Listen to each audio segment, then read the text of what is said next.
2024 NBA draft, the Houston Rockets drafted a now 20-year-old guard with elite basketball instincts, lights out shooting capabilities, and just remarkable potential, and his name is Reed Sheppard. Welcome to Basketball Intuition. I'm your host, Ethan Simon. Today we're going to be talking about Reed Sheppard. I'd like to start by saying Reed did not play much in his rookie season, but that's because he was on the number 2 seed in the Western Conference. They didn't really need him. Could they have used him at points? Absolutely, and there were times where I felt like he should have been on the floor more than he was. But regardless if he's on the Rockets or if he's a trade piece for another team, I do believe wherever he's at next season, he is going to contribute. So now let's not waste any more time. We're going to start with his build and his frame, and then we're going to get to the pick and roll, branch off from there. Okay, so like I mentioned, Reed Sheppard is 20 years old. At the combine, he measured almost 6'2" without shoes, so we'll call him 6'3" on the court, also with a 6'3" wingspan. Weighing in somewhere around 185 pounds, yes, he's smaller, but in my opinion, it's not really a problem for his game. And this was the really impressive part about his combine. With a nice little arm trick, he was able to get a 42-inch vertical at the combine. Now over to the pick and roll, because this is where I personally felt like he was able to showcase his abilities better than any other situation. Now Reed looks very, very comfortable in the pick and roll, and one of the things that I really like about his game is the fact that he can be a point guard. Good eyes, he sees the floor very well, but he also can be a flamethrower in a role kind of like a Klay Thompson. And not only is he just a good passer and he's a good three-point shooter, he is absolutely a 3-level scorer. He finishes at the rim, he gets to the mid-range, and of course he can shoot the 3-ball. I also thought that he handles pressure really well as a ball handler. He is very calm and controlled at such a young age. This is one of the things that really stuck out to me, and I thought this was very, very impressive. In two-man game situations, he relocates off the ball into scoring positions so very well, and it's so impressive. If you don't know what I'm talking about, I'll put it up on the screen, but he did this a lot, and I found it very impressive. And kind of expanding on the pick and roll a little bit more, I mean, he just does everything that you want out of a guard. He's got good vision, he is patient, good passes, good ideas. He can get to the inside. Like I mentioned, he's a 3-level scorer, so you have to follow him everywhere around the court, and if you're not stuck to him, he can get his shot off anywhere. I also thought he had great footwork and some really fun ball fakes. And I guess we can just go to shooting from here. He has a pure jump shot with a quick trigger. I love his jumper so much. Some 3-point percentages for you from 3-point range. He shot 35% on catch and shoot threes and 30% on pull-up threes. This is a very small sample size, of course. He also shot 25% from the corners, but he shot 35.5% above the break. And I will say this about his efficiency. Earlier in the season, he was extremely inefficient and he was struggling to make shots. But later in the season, when he got to play a little bit more, those couple games down the stretch in the last month or two where he was able to really play and the efficiency started to really come around.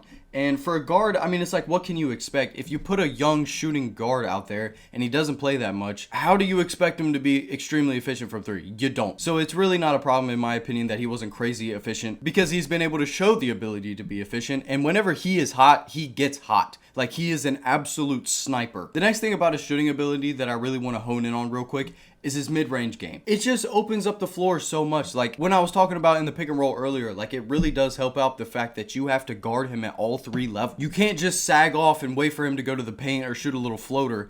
He's gonna hit you with a nice little fadeaway. Like, he has a really nice mid-range game. He's got fadeaways, floaters, pull-ups. He's got all that. And in my opinion, it looks very Devin Booker-esque. Just kind of the way he weaves in and out of traffic and gets his shot off wherever he wants it. I just feel like Devin Booker would be like the best comparison I can give you. Now over to finishing. I don't have too much to say about his finishing abilities, but the things that I do have to say, they're very good. He is very crafty around the rim. I like it a lot. He's got nice reverse layups. He can finish with his left, his right hand. I even seen this guy shooting a hook shot. Now you might be thinking, for a smaller guard, it's going to be harder for him to finish at the rim. In his case, I don't really feel like that's a problem because his bag is just so deep. Like I just said, I mean, like, this guy can even shoot a hook shot. But yeah, personally, I don't really feel like it's a problem. In the restricted area, he shot 62.5%, small sample size, of course, but he was very efficient inside. If you're still here and enjoying the video, make sure to hit that like button. It helps out a smaller channel out like myself a lot more than you realize. Now, the most underrated part about Reed Sheppard's game is the defense. I'm not gonna lie, I actually think he's a good defender. Now, I'm not talking about one-on-one point of attack defense. I'm standing in front of you, I'm gonna lock you down. That's not what I'm talking about. I'm talking about team defense. You know how, like, if you were a coach, you would want all of your guys on the floor to be good help defenders, have good hands defensively, not foul too much, play solid one-on-one defense, be able to block some shots. He does all of those things. He's got really good hands defensively. Even though he's got short arms, he finds ways to get in the passing lanes. He's a pesky help defender. He uses those hands and his good IQ to get in on plays and balls that he probably shouldn't. And I love the fact that he's always willing to gamble a little bit. He does a great job at poking the ball out from behind the offensive player, and we got to see him do that a lot throughout the season. And then, kind of like I just said, he's not terrible in one-on-one defense situations. Like whenever they played the Thunder and he had like 25 points, he was guarding Shea. He was guarding J-Dub. Like he was actually taking responsibility for these guys. But I never heard anybody talk about Reed Sheppard's defense. So I wanted to make sure that I highlighted that today because I do feel like he's a good defender. I don't have any numbers to give you, and maybe an advanced stats nerd will come up here and be like, he's actually a really terrible defender. I don't care. Watch games, then tell me. I personally think he's a good defender. Last thing when it comes to defense and rebounding and such, for his size, he is actually a very solid rebounder. Now to my miscellaneous things, a couple things I want to expand on. I mentioned a minute ago how he's willing to gamble defensively, but I like the fact that he's willing to gamble offensively as well, making tough passes, tough shots, stuff like that. When he actually played, like those 5 games where he played more than like 20 minutes and he was actually on the floor making an impact, I didn't feel like they used him enough, and he is very effective with the ball in his hands, but they were using him off the ball more. And I just felt like they shouldn't do that. Like, why do that? Jalen Green and Reed Sheppard were on the floor at the same time, and Reed Sheppard was just playing off the ball, waiting for catch and shoot opportunities, which he can do, which is great. But it was just Jalen Green trying to get to the basket every time. And then Jalen Green goes out of the game, and Reed Sheppard is the main ball handler, and they get more of everybody involved because it goes into a slower style offense, more of a pick and roll type. And I feel like for a team, that's just better. Like, what I'm about to say is crazy. Like, what I'm about to say is crazy. But if I had to pick today, Reed Sheppard or Jalen Green, I would much rather Reed Sheppard today. I'm not talking about, like, potential, who's going to be better, who could be more of a well-rounded NBA player. I'm talking about right now, at this very second, if I'm playing a basketball game, I want Reed Sheppard, not Jalen Green. I just love the fact that he has great vision and great poise. Like, Reed Sheppard, offensively, he does everything that you want. He can shoot the ball, get to the basket, get to the mid-range, good passes, all that stuff. And I'm saying this again because there were times where he actually got to play, but they weren't using him on the ball. Yes, he's effective off the ball, but he is more effective with the ball in his hands because all of the things that I've mentioned earlier, he can finish. He does the thing, he relocates off the ball so well, he can get in catch and shoot opportunities even as a ball handler, which is weird to say, but that's what I'm talking about with the relocating stuff. He can catch fire and shoot deep threes. Like, you have to guard him everywhere on the floor. And me personally, I like it more than a Jalen Green type guy who's just really trying to get their buckets. And if they're not getting their buckets, then they're not really impacting the game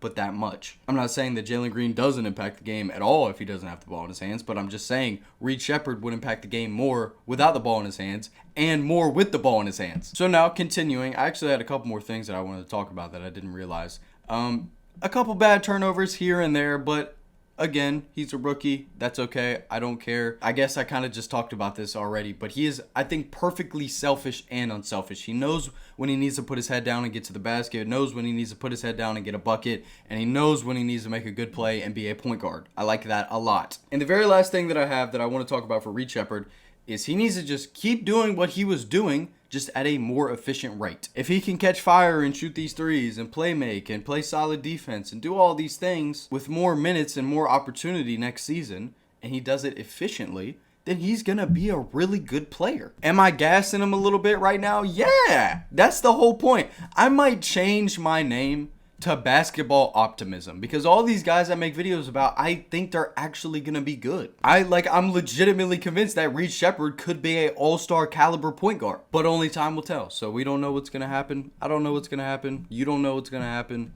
Time will tell us. Now, to the last segment of the day. If you're not familiar, it's my favorite segment of the day. It's the best segment of the day. It's the comment of the day. The comment of the day is my favorite comment from the previous video. It can be a topic, a question, a statement. It can be about basketball, life, sports. I don't care. My favorite comment is the comment of the day. Today's comment of the day is going to be from Style EXE. He's talking about VJ Edgecombe. He is not a Hornets fan, but he feels like he'd be perfect next to LaMelo Ball. Covers for him defensively. He has a relatively high floor, which I think they need after picking Saloon. VJ has NBA skills off rip. Him, Melo, Brandon Miller running in transition sounds pretty fun also. I couldn't agree more. If VJ Edgecombe ends up in Charlotte, which I do honestly think that he will, I think that would be one of the better situations for VJ. Obviously, for him being a really good defensive player, him going to a better defensive team like Cooper Flagg's situation, going to the Mavericks, that's going to make the defense just even better, just to the fact that he doesn't have to cover for other people. He's just adding on to it. So yes, he's going to have to cover a little bit for LaMelo and other guys on the Charlotte Hornets. But still, it's a very good situation. They get up in transition, like you mentioned. VJ can score at all three levels. LaMelo as well. Brandon Miller as well. Like, offensively, they're going to be very fun. And he also just adds exactly what they need defensively. So I think it's a perfect fit if he were to end up in Charlotte again, which he should. Thank you very much for the comment, Style EXE. Shout out to you. I appreciate you very much. And I don't really have a whole lot else to say for today's video. I have no idea what the next episode is going to be about. Another NBA video next. I'm not really sure who yet, but I'm going to figure something out. Yeah, I'm not really sure. Well, I guess we'll just wrap it up here. If you made it to the end of the video, I appreciate you very much. You can hit the like, the comment, the sub, post notifications if that's what you want. You don't have to do any of them if you don't want. Free will, but I would appreciate it if you did. So one last time, thank you for staying in the video, and I'm gonna see you all in the next one, man. Peace out.